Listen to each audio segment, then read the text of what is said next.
ایران نے پہلے سے ہی خبردار کیا تھا کہ اگر ہم پہ اٹیک ہوا تو امریکہ تک تو ہم پہنچ نہیں سکتے، امریکہ کو ایک نیچرل پروٹیکشن حاصل ہے، اتنی دور ہے وہ، تو جو امریکن اڈے ہیں ہم ان پر حملہ کریں گے۔ اب یہ بدقسمتی ہے مسلمانوں کی کہ امریکن اڈے مسلمان ملکوں میں یو اے ای کے اندر موجود ہے، قطر میں موجود ہے، سعودی عرب کے اندر موجود ہے، کویت کے اندر موجود ہے۔ ان سارے اڈوں کے اوپر ایران نے جوابی اٹیک کیا، اور حیران کن بات ہے کہ وہ ملک بجائے امریکہ کو کچھ کہنے کے الٹا ایران کے خلاف پروٹیسٹ کر رہے ہیں کہ ایران نے ہمارے ملک کی باؤنڈریز کو کراس کیا اور ہم پہ حملہ کیا۔ حالانکہ ایران نے ان پہ حملہ نہیں کیا، وہاں پر جو امریکن اڈے بنے ہوئے تھے ان کے اوپر حملہ کیا۔ ویسے تو امریکہ نے تیاری کی بھی تھی، انہوں نے پہلے ہی اپنے فوجی نکال لیے تھے، اور یہ انسانیت کے چہرے کے اوپر بہت بڑا داغ ہے، دھبا ہے کہ اس سویلائز دنیا کے اندر جنگوں کا سلسلہ اسی طریقے سے جاری ہے جو سٹون ایج میں ہوتا تھا۔ آپ کو اندازہ نہیں ہے، رشیا اور یوکرین کی جنگ کے اندر لاکھوں لوگ مر چکے ہیں اس ماڈرن دور کے اندر۔ میں جب وہ مناظر دیکھتا ہوں میں کہتا ہوں یار ورلڈ وار 2 کے بعد بھی انسانیت نے کوئی سبق نہیں سیکھا۔ اس وقت جو غوث وقت ہیں حضرت ٹرمپ حفظہ اللہ تعالی من الجنۃ والناس، اللہ تعالیٰ ان کی حفاظت کرے جنوں اور انسانوں سے، کہ جس طریقے سے وہ انسانوں میں چھپے ہوئے شیاطین کا اعلی کار بن کے مسلمانوں کے اوپر مسلط ہوئے ہیں۔ کچھ عرصہ پہلے تک تو وہ کریڈٹ لے رہے تھے کہ میں نے 10 جنگیں رکوا دی ہیں، لیکن اب انسان نما جو شیطان ہے نیتن یاہو، اس کو سپورٹ کرتے ہوئے وہ مسلمانوں کے ملک ایران کے اوپر حملہ آور ہو گئے ہیں، اور اس حملے کے بعد بورڈ آف پیس کا جو معاملہ تھا فلسطین کے پوائنٹ آف ویو سے، وہ تو اب مجھے لگتا ہے کہ کھٹائی میں پڑ جائے گا، اور یہ جنگ جو اب مسلط ہوئی ہے مسلمانوں کے اوپر، عین ممکن ہے کہ یہ 3rd ورلڈ وار کی طرف معاملہ چلا جائے، کیونکہ مجھے نہیں لگتا کہ اب اتنی آسانی سے یہ جنگ رکے گی۔ اللہ کرے کہ رک جائے، جنگیں کوئی اچھی چیز نہیں ہے۔ جون 2025 کے اندر جو ایران اور اسرائیل کی جنگ ہوئی تھی، الٹیمیٹلی وہ آلموسٹ 12 دنوں کے بعد رک گئی تھی، اور اس وقت اسرائیل اور امریکہ کے جو مقاصد تھے وہ حاصل نہیں ہو سکے، کچھ تو انہوں نے حاصل کر لیے، کچھ نہیں حاصل ہو سکے تھے۔ اسی وقت سے یہ خطرہ تھا کہ یہ دوبارہ سے اٹیک کریں گے اور بھرپور اٹیک کریں گے۔ میں نے آلموسٹ 1 مہینہ پہلے اس حوالے سے ڈسکشن کی تھی کہ مجھے نہیں لگتا کہ امریکہ اور اسرائیل ٹلیں گے جب تک کہ وہ ایران کے اوپر دوبارہ سے حملہ کر کے اپنے مقاصد کو پورا نہ کریں۔ اسی کانٹیکسٹ میں عمان کے جو وزیر خارجہ ہیں وہ مڈل مین کا کردار ادا کر رہے تھے اور مذاکرات کروا رہے تھے امریکہ اور ایران کے درمیان کہ کوئی پیس ڈیل ہو جائے ان کے نیوکلیئر پروگرام کے پوائنٹ آف ویو سے، اور اس میں وہ آلموسٹ کامیاب ہو چکے تھے۔ ایران نے ساری شرائط مان لی تھی امریکہ کی، ایون جو پہلے وہ شرائط نہیں مانتا تھا وہ بھی مان لی تھی، اور پاکستان نے بھی ان کو کہا تھا کہ بھئی اب آپ پیچھے رہ گئے، آپ کو ایٹم بم نہیں یہ بنانے دیں گے، تو بہتر یہ کہ آپ لوگ سرنڈر کریں۔ تو ایران نے یہ چیز مان لی تھی کہ ٹھیک ہے ہم صرف پیس پرپس کے لیے اپنے ان معاملات کو لے کے چلیں گے اور ایٹم بم نہیں بنائیں گے۔ اور ہمارے تو سپریم لیڈر نے جو اب شہید ہو چکے ہیں آیت اللہ علی خامنائی رحمہ اللہ تعالی، انہوں نے تو باقاعدہ 2004 میں فتویٰ دیا تھا کہ ایٹم بم بنانا حرام ہے، تو ہم تو اسے انسانیت کے لیے ایک زہر قاتل سمجھتے ہیں، چاہے وہ کیمیکل ویپنز ہوں چاہے ایٹامک ویپن ہو۔ تو جو آپ کو خطرہ ہے کہ ہم کیپیبلٹی رکھتے ہیں اور مستقبل میں بنا سکتے ہیں، ہم اس سے بھی پیچھے ہٹتے ہیں اور آپ کی تمام شرائط مانتے ہیں۔ اس لیے آپ دیکھیں جب یہ حملہ ہوا ہے تو سب سے پہلے انہوں نے ایکس کے اوپر اپنا پیغام دیا ہے، عمان کے جو وزیر خارجہ تھے، کہ یہ امریکہ نے ایک ناجائز جنگ جو ہے وہ چھیڑ لی ہے جس کا کوئی تک نہیں بنتا تھا، جبکہ ایران ساری شرائط مان چکا تھا۔ بیسیکلی ایران کو انہوں نے ختم کرنا ہے، اور اس کے لیے بہانہ کوئی بھی رکھے، حقیقت یہی ہے کہ وہ ایران کے ساتھ یہ معاملہ کرنا چاہتے تھے۔ ایٹ لیسٹ اب تو یہ معاملہ کھل گیا۔ پہلے میں بھی یہ سمجھتا تھا کہ شاید ایران اگر اپنے اس پروگرام کے پوائنٹ آف ویو سے امریکہ کی شرائط مان لے تو امریکہ پیچھے ہٹ جائے گا، لیکن ایسا نہیں ہوا۔ امریکہ جو سامنے اپنا ایک چہرہ رکھتا تھا وہ اپنے اس دعوے کے اندر پورا نہیں اترا، اور مسلمانوں کے اوپر یہ ایک اور جنگ مسلط کر دی ہے۔ میرے منہ میں خاک، مجھے لگتا ہے کہ جس طرح امریکہ نے پہلے ہمارے کئی ملک ہڑپ کر لیے، لیبیا ہو، شام ہو، عراق ہو، افغانستان کا بیڑا غرق کر دیا، اب شاید ایران کے ساتھ بھی وہی کچھ کرنے جا رہے ہیں۔ بولے اعوذ باللہ تعالی۔ اللہ تعالیٰ ایران کے رہنے والے لوگوں کی حفاظت فرمائے، اور یہ جو شیاطین اس وقت انسانیت کے اوپر مسلط ہیں، جو انسانیت کا قتل کرنے میں ایک لمحے کا بھی توقف نہیں کرتے اور امید رکھتے ہیں کہ انہیں امن کا نوبیل پرائز ملے، نہ ملے تو وہ خرید لیتے ہیں، اس طرح کی جنگوں کے بعد تو ایسا شخص کسی صورت بھی حقدار نہیں ہو سکتا کہ وہ امن کے نوبیل پرائز کے لیے چیخو پکار کرے۔ علمی پوائنٹ نمبر 2، 26 فروری 2026 کو جب افغانستان نے پاکستان پہ حملہ کیا اور اس کے جواب میں پاکستان نے ان پہ حملہ کیا، اور 2 دن کے بعد 28 فروری کو امریکہ نے اسرائیل کے ساتھ مل کر ایران کے اوپر حملہ کر دیا، تو میرا خیال ہے اب ہم اس چیز کو سمجھ سکتے ہیں کہ یہ سب کچھ پری پلان ہوا، کیونکہ اس وقت پریکٹیکلی افغانستان انڈیا کی گود میں بیٹھا ہوا ہے، انڈیا اسرائیل کی گود میں بیٹھا ہوا ہے، اور اسرائیل تو ہمیشہ سے امریکہ کی گود میں بیٹھا ہوا ہے۔ افغانستان کے ذریعے انہوں نے پاکستان کے اوپر جنگ اسی لیے مسلط کی تاکہ ہم ایران کے اوپر جب حملہ کریں تو پاکستان کو اپنی فکر پڑی ہو، بجائے اس کے کہ وہ ایران کو کسی طریقے سے مورل سپورٹ دے سکے یا اس سے بڑھ کر کوئی سپورٹ کر سکے، ان کے پاس ایک بہانہ موجود ہو کہ ہم تو اپنی جنگ کے اندر پھنسے ہوئے ہیں۔ مجھے تو یہی لگ رہا ہے، ورنہ اتنا بڑا حسن اتفاق نہیں ہو سکتا کہ 2 دنوں کے اندر 2 اتنی بڑی جنگیں شروع ہو چکی ہیں۔ اس میں سینکڑوں لوگ شہید ہو چکے ہیں۔ ایران کے اندر آپ نے دیکھا جو اٹیک ہوا ایک سکول کے اوپر، اس میں آلموسٹ کوئی 80 کے قریب بچیاں شہید ہوئیں، اور سب سے بڑھ کر میں سمجھتا ہوں جو آج صبح خبر ملی، آیت اللہ جو ان کے سپریم لیڈر ہیں علی خامنائی صاحب رحمہ اللہ تعالی، ان کی شہادت ہوئی ہے۔ وہ تو اپنی لائف کنکلوڈ کر بیٹھے تھے، ظاہر ہے 85 پلس تھے وہ، لیکن ظاہر ہے مسلمانوں کے لیے ایک سمبولیکلی اگر دیکھا جائے تو بہت بڑی تکلیف کی خبر ہے یہ۔ ظاہر ہے وہ سمجھدار ہیں، دنیا کو لیڈ کر رہے ہیں، انہیں پتہ ہے کہ ہم نے مستقبل میں کن کن چیزوں کو فیس کرنا ہے، وہ اس اعتبار سے اپنا پلان کر کے چلتے ہیں۔ اب پاکستان جو ہے وہ سینڈوچ بن گیا ہے، ایک طرف پاکستان کی جو وزارت خارجہ ہے وہ ایران پہ ہونے والے حملوں کی مذمت کر رہی ہے، دوسری طرف پیرلل میں ہم مڈل ایسٹ کے جو ممالک ہیں جن پہ ایران نے حملہ کیا ان کے ساتھ بھی اظہار یکجہتی کر رہے ہیں۔ یعنی پاکستان کے پاس اب کوئی راستہ نہیں ہے، کسی ایک طرف تو سپورٹ کر نہیں سکتے، دونوں طرف سپورٹ کرتے ہیں تو دونوں طرف کی گالیاں کھاتے ہیں۔ پاکستان برے طریقے سے اس حوالے سے پھنس چکا ہے، تو زیادہ سے زیادہ ظاہر ہے مذمتی بیانات ہی دیے جا سکتے ہیں، اس سے زیادہ تو پاکستان کچھ کر بھی نہیں سکتا کسی کے لیے۔ اب یہ نہیں ہو سکتا کہ ریاض کے اوپر حملہ ہوا ہے تو محمد بن سلمان صاحب اب پاکستان کے پرائم منسٹر سے کہیں کہ چونکہ ہمارا آپ کے ساتھ ایگریمنٹ ہوا تھا کہ سعودیہ پر حملہ جو ہے وہ پاکستان پہ حملہ تصور ہوگا تو آپ ایران کے اوپر حملہ کر دیں، تو ایسا ہو نہیں سکتا۔ ان پرنسپل دیکھا جائے تو ایسا ہونا چاہیے، لیکن ظاہر ہے کہ دنیا کے سامنے ہے ساری ریالٹی کہ ایران کو مجبور کیا گیا، اور ایران نے فی نفسی ہی سعودیہ کے اوپر حملہ نہیں کرنا تھا، بیسیکلی اس نے تو امریکن اڈوں کو نشانہ بنایا ہے، UAE میں، کویت میں، قطر میں اور سعودی عرب کے اندر۔ مسلمان جو بڑے بڑے ملک ہیں، پاکستان، سعودی عرب، انڈونیشیا، ملیشیا، ترکی، مصر، ان کا کام ہے کہ اب OIC کو، یعنی جو آرگنائزیشن آف اسلامک کنٹریز ہے، اس کو فعال بنائیں اور UNO کے فورم پہ، اقوام متحدہ کے فورم کے اوپر آواز بلند کر کے رشیا کو، چائنا کو انوالو کر کے کسی طریقے سے ایران اور اسرائیل کی جنگ رکوانے کی کوشش کریں۔ عوام الناس کا کام یہ ہے کہ سوشل میڈیا کے اوپر آواز بلند کریں، اور اس وقت جو دنیا کے بڑے ہیں ان کو اس چیز کا احساس دلایا جائے کہ یہ پوسٹ ورلڈ وار 2 جو آپ نے ایک آرڈر قائم کیا تھا UNO کی شکل میں، 5 بڑی طاقتوں نے، امریکہ، UK، فرانس، چائنا اور رشیا، کہ مستقبل میں ہم جنگیں رکوائیں گے۔ ظاہر ہے آلموسٹ 12 کروڑ کے قریب لوگ لقم اجل بنے ورلڈ وار 2 کے اندر، اور اس کے بعد یورپ نے تو سبق سیکھ لیا کہ ایٹ لیسٹ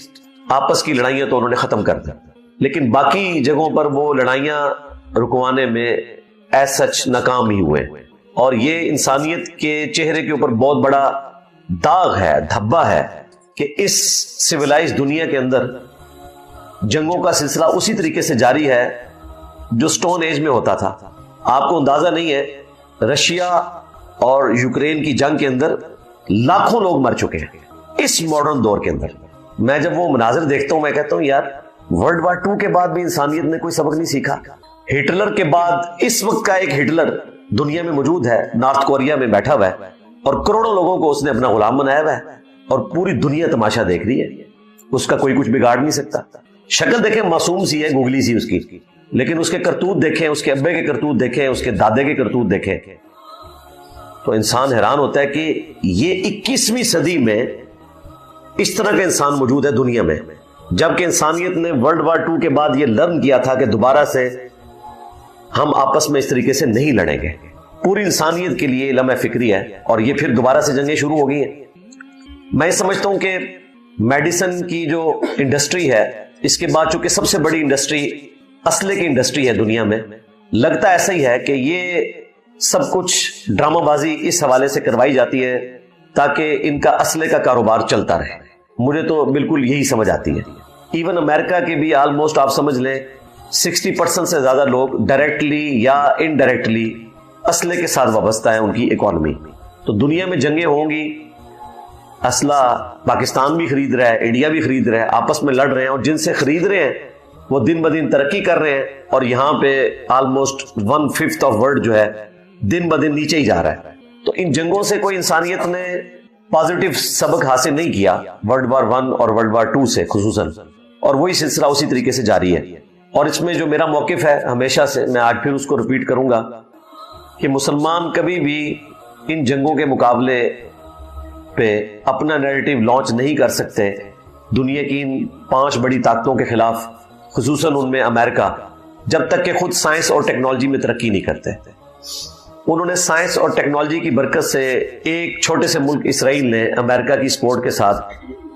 پورے مڈل ایسٹ کو آگے لگایا ہوا ہے. 80 سے زیادہ نوبیل پرائز وہ لے چکے ہیں ان 100 سالوں کے اندر. یہودی صرف وہ اپنے مذہب کے پوائنٹ آف ویو سے پریکٹسنگ نہیں ہے, سائنس میں بھی وہ ترقی کر گئے ہیں. ہمارے بزرگان دین فوت ہو چکے جو نگاہوں کی لیزر مار کے جلا کے راکھ کیا کرتے تھے. کاش آج غوث پاک زندہ ہوتے تو ہم ان سے ریکویسٹ کرتے کہ حضرت ٹرمپ کا آپ کچھ کریں, کیونکہ اس وقت تو غوث وقت وہی نظر آ رہا ہے, کیونکہ طاقت تو اس کے ہاتھ میں. تو آپ کی پوسٹ چھین لی ہے, آپ غوث وقت تھے, آپ کا کام تھا. ویسے آج بھی وہ کہتے ہیں کہ غوث پاک ہی غوث وقت ہیں, قیامت تک کے لیے وہ غوث الاعظم ہے. آج بھی پروٹیسٹ ہمیں کرنا چاہیے شیخ عبد القادر جیلانی کے مزار کے سامنے کہ آپ قیامت تک کے لیے غوث الاعظم ہیں بقول صوفیاء کے. وہ کہتے ہیں کہ جس طرح نبی الاسلام کا مرتبہ ہے نا انبیاء میں, اس طرح عبد القادر جیلانی کا مرتبہ ہے اولیاء میں. تو نبی الاسلام سے تو بڑا کوئی نہیں ہے, تو ان کے نزدیک عبد القادر جیلانی سے بڑا اب کوئی نہیں آئے گا. تو میرا خیال ہے عبد القادر جیلانی کے مزار کے باہر پروٹیسٹ ہونا چاہیے صوفیاء کی طرف سے کہ حضرت آپ کا کام ہے, اسلام کے اوپر مشکل وقت آیا ہے, مسلمانوں پہ مشکل وقت آیا ہے, اور یہ بات میں صرف اس لیے کرتا ہوں کہ ان کا دعویٰ ہے کہ یہ سب کچھ کرتے ہیں. اگر یہ دعویٰ کرنا چھوڑ دیں ہم ان کو کبھی بھی ٹاؤن نہیں کرائیں گے. عبد القادر جیلانی کا اس میں کوئی قصور نہیں ہے, ان کے ماننے والے ان کو باندھ کے مرواتے ہیں. تو اس ماڈرن دور میں اس طرح کی چیزوں کی وجہ سے لوگوں کو حقائق کھل کر سامنے آ چکے ہیں کہ پہلے بھی کچھ نہیں ہوتا تھا, اور نہ آج کچھ ہونا ہے, نہ مستقبل میں کچھ ہونا ہے, جب تک کہ ہم سائنس اور ٹیکنالوجی میں ترقی نہیں کرتے, اپنے معاملات کو دنیاوی اسباب کے اعتبار سے صحیح طریقے سے لے کر نہیں چلتے. اس وقت تک آپ دنیا میں کوئی تبدیلی نہیں لا سکتے. باقی اگر کسی نے کوئی جذباتی بات کرنی ہے تو وہ ضرور کرے, اور اس حوالے سے نبی اسلام کی مبارک زندگی سے مثالیں دینا اس لیے غلط ہے کہ نبی اسلام کے ساتھ اللہ کی غیبی تائید تھی. اس کے بعد صحابہ کرام نے جنگوں کی تکلیفیں اٹھائی ہیں بہت بڑے لیول کے اوپر, رومنز اور پرشینز کو گرانے کے لیے. وہاں پہ کوئی فرشتے نازل نہیں ہوئے, وہ فرشتے بدر اور احد کے اندر ہی نازل ہوئے. غیبی مدد جو ہے وہ خندق کے موقع پر آئی نبی الاسلام کی موجودگی کی برکت سے, کیونکہ اللہ تعالیٰ نے مختصر وقت میں دین کا غلبہ کروانا تھا. اس کے بعد بقدر ایفرٹ ہے ہر چیز. اس وقت بھی نبی الاسلام نے اسباب کو اختیار کیا, لیکن ایک ایکسٹراڈنری اللہ تعالیٰ کی طرف سے آپ کے ساتھ غیبی مدد اٹیچ تھی. علمی پوائنٹ نمبر 5, ایران کے اوپر جو امریکہ اور اسرائیل نے مل کے یہ اٹیک کیا, اس میں جو ہمارا پڑوسی ملک ہے انڈیا, اس کا بڑا غلیظ قسم کا کردار, گھنونا کردار سامنے آیا ہے. پوری زندگی انہوں نے ایران سے سستا تیل لے کر استعمال کیا.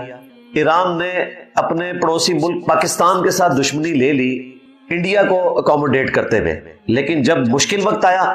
تو جون 2025 کی جنگ میں انڈیا بالکل نیوٹرل رہا, اور اب تو وہ کھل کر اسرائیل کی حمایت میں آ چکا ہے. پچھلے دنوں مودی صاحب گئے ہوئے تھے نیتن یاہو کو ملنے کے لیے, اور اس کے بعد ایران کے اوپر اٹیک بھی ہو گیا. کوئی مذمتی بیان نہیں آیا. ظاہر ہے